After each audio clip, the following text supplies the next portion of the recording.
That's a PC and that's a PC. And do you really need a full-size desktop right now? And how much better is a full-size desktop for a laptop at the same amount of money?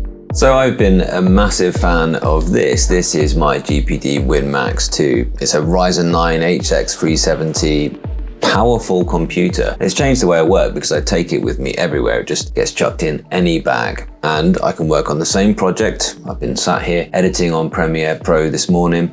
I can work on the same project here at my desk on the same PC as I can work with wherever I am. I know that's the core promise of a laptop, but this is different because it's just so much more portable. But here on this desk, I've connected it into a 4K monitor and one of my larger 1440p monitors here on the desk. It's not the best use of the space because almost like a relic of times gone by, I've got the desktop PC here under my desk with its 3 monitors set up, ready to go. The mouse and keyboard for that PC are here as well. And I do use them. I use them whenever I need to do any intense office tasks. So if I need all that screen real estate for all the different windows, I still use the big PC. And I use the big PC still for live streaming, but I've moved in the last 6 months, I've moved all of my editing, all of my demanding computing has been done here on the GPD Win Max. So I've got this kind of question really, like, do I really need a desktop PC? Is it actually just a waste of space? For a long time, I've said to myself, no, I like the desktop PC because you can leave everything plugged in, and that's why it makes such a great place for live streaming. I can live stream here with the camera pointing down on whatever I'm talking about on my desk. It's connected obviously to the wired LAN, and it's great. It's a wonderful PC. I have used it for over 5 years now, probably on its 6th year of use, and I've loved it. And it's become a sort of Frankenstein PC as I've sort of added things to it over time. Yeah, I've enjoyed that process, but it's getting to the point where it is now just too aged. And the fact that I've more than replaced it in every department by this PC here with its laptop components, with its very fast DDR5 LP RAM, and also with an external graphics card which I can plug into when I work here on my desk. The question that I have really is, do I really need a new desktop? If I'm enjoying my computing so much on this tiny laptop, with it occasionally being docked here for me to work in a more productive sense on this desk, do I really need to build a desktop? And I want to know the answer to that, and I think the only way I can do that is by actually building a new desktop PC. I'm sure as well, surely that must be the case, that if I sink in the same sort of budget as I have done into this laptop setup, into a new PC, surely I should get far better performance than I do out of this laptop.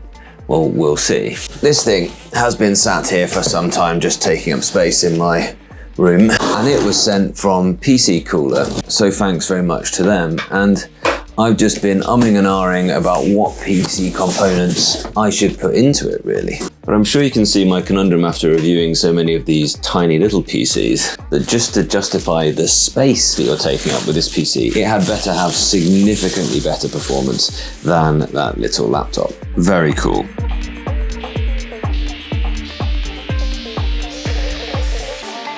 Okay, I'm immediately thinking to myself, like, yeah, I'm gonna enjoy doing this. And that's the thing, I want to enjoy sort of exploring this question with you guys over this season. Would it be quite the cliche if I had the big see-through white build just behind me on the desk there? It's maybe not as large as I thought it might be though. I'll get to that when I start putting components in and I'll have a look around there, but I can see lots of built-in fans there, magnetic mesh on the top there and the bottom it seems. And in this guy, it's shorter and wider than my current PC build because the power supply sits in here at the back, sort of level with the motherboard rather than the traditional tower where the power supply is right at the bottom. So I'm going to need to buy some things, and I've been kind of waiting for the sweet point in the market, I think, to purchase the components for this. And I know there is usually a bit of a premium to put white components in, but that was the case that PC Cooler have sent me, and I think it looks really snazzy. And I thought Prime Big Deal Days would be a good time to do it. But of course, these things are largely commoditized, so the price is the price really. As long as you're buying through one of the larger retailers, you're gonna find that the price is pretty much the same, even on Prime Big Deal Days. I did think this one, I've been looking at Ryzen 9s.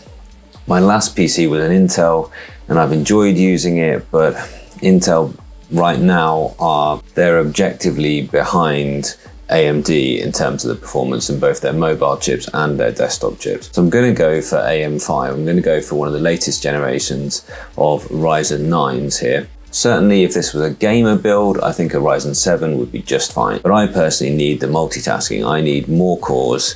I need fast cores. So I was going to go for one of the Ryzen 9s, and this deal on the 9000X just seemed like the best deal out there really, so I was going to go for that, but I noticed that I'd have to wait all the way into mid-November to actually get that for some reason. So why that's come up as a prime big deal days, and then the actual delivery date is ridiculous. So I'm going to get rid of that, and that sort of made the decision for me to go for the bigger processor, the bigger brother, the 9950X. So I'm going to go for that. I'm going to go for this 360mm liquid cooler. I've never installed one of those before, so we'll give that a go. And the motherboard that I found was this one, the Asus Prime X870. The things that I was looking for in this motherboard were having PCIe 5.0 for the X16 slot, that's where the graphics card sits, and at least one PCIe 5 M.2 slot, and also having some fast USB-C. So the USB-C in this is 40 gigabits per second, so that's fine. My last one was an M80X, so it didn't have the extra slots underneath. It just had one M2 slot on the motherboard and just one PCIe X16 and one of the smaller, I think X4 PCIe. So that's limited me in terms of expanding things. And I think that just having the choice to expand things later. And as I said, my feelings about why you would want a desktop PC, a full-size desktop PC, is that you can expand that later on. So that's what I'm going to go for. Full-size ATX should still fit just fine in this case, and should still be plenty of room for peripheries out the side here. And then lastly, I've got the 850 MSI modular power supply, just a decent deal on that. It's probably the only thing I'm seeing any reduction of what you can buy elsewhere through shopping on Amazon. But of course you're getting the delivery really quick, so that's good as well. And then, yeah, 64 gigabytes of DDR5, 2 lots of 32 gigabytes. So I guess in future, if I wanted to, I could add an extra 2 lots of 32 gigabytes. And there's the 6400 mega transfers. And this is where the current mobile chipsets of AMD are actually beating these desktop RAMs, because this is at 8000 mega transfers per second. Am I going to notice that immediately I'm like, wow, this RAM is slow and switching between programs is not very good on this big desktop processor? I'm thinking that a really fast drive and that processor should take care of that though. Let's go, £1,000 in the basket, let's do it. So I'll be back for the next part of this build.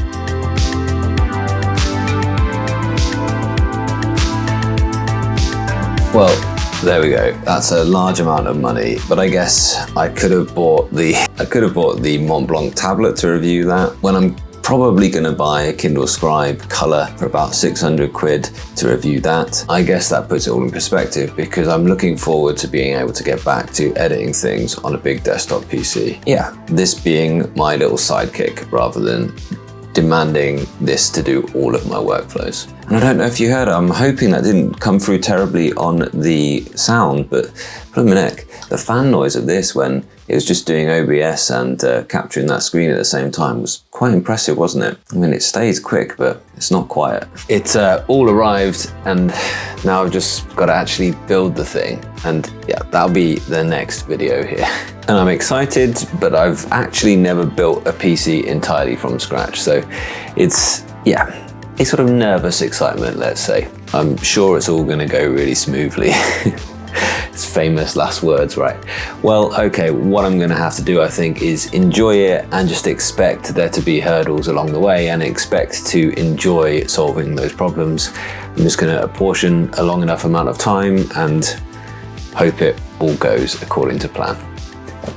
What could go wrong? It's just PC components, isn't it? Oh, and also one thing I haven't decided on yet is the graphics card. So I did put a poll in my channel, and most people thought I should just go for it and go for the 5080. I don't think it's necessarily a sweet spot in terms of value, but I do think it probably gets me that level of future-proofing, enough VRAM and enough compute. So let me know in the comments what you think I should pair with this 9950X processor and yeah, all this other hardware.